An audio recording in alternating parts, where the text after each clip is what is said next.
நம்ம வந்து தொடர்ந்து சொல்கிறது நேற்று தீர்ப்பு பொள்ளாச்சி தீர்ப்பு அதிமுக ஆட்சிக்கு பொள்ளாச்சியை தீர்ப்புன்னு நம்ம வந்து தொடர்ந்து சொல்லிட்டு இந்த தீர்ப்பு எப்படி பார்க்குறீங்க? நான் வந்து போன பார்லிமெண்ட் எலெக்ஷன்லேயே இந்த பார்லிமெண்ட் எலெக்ஷன் இல்லை, அதுக்கு முதல்ல நான் இந்த பார்லிமெண்ட் எலெக்ஷன் போய் ஏடிஎம்கே ஆட்சி இருந்தப்போ இந்த பொள்ளாச்சியில் என்ன நடந்துச்சுங்கிறது நம்ம தெளிவாக சொல்லியிருக்கேன். எலெக்ஷன் நேரத்தில் நாங்கள் ஆட்சிக்கு வந்தால் நிச்சயமாக உறுதியாக யார் குற்றவாளியோ அவங்க தண்டிக்கப்படுவார்கள். எப்படிப்பட்ட பொறுப்பில் இருந்தாலும் சரி, எவ்வளோ பெரிய செல்வாக்கு பெற்றிருந்தாலும் சரி, நிச்சயமாக தண்டிக்கப்படுவார்கள்னு சொன்னேன். அது நடந்திருக்கு. அதனால தான் அசம்பிளியில் கூட கடந்த சட்டமன்ற கூட்டத்தொடரில் அசம்பிளியில் கூட பேசும்போது இப்போ இந்த ஆட்சியினுடைய எவ்வளோ ஆட்சிக்கு பொள்ளாச்சியே சாட்சி, பொல்லாத ஆட்சிக்கு பொள்ளாச்சியே சாட்சின்னு சொல்லியிருக்கேன். அதுதான் நடந்திருக்கு.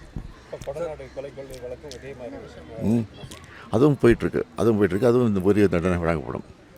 ஆனால் உடனே பழனிசாமி வந்து எடப்பாடி பழனிசாமி எதிர்கட்சியில் வந்து தான் இதுக்கு காரணம்னு சொல்லிட்டு இருக்காரு. அதே மாதிரி அமித்ஷா போய் பார்த்துட்டு இருந்தார். ஏன் பார்த்தாருன்னு நாட்டுக்கே தெரியும். 100 நாள் வேலை திட்டத்துக்கு நான் தான் சொல்லிட்டு வந்தேன் நிதி கொடுக்க சொல்லி, மெட்ரோ திட்டத்துக்கு நான் தான் சொல்லிட்டு இருந்தார்.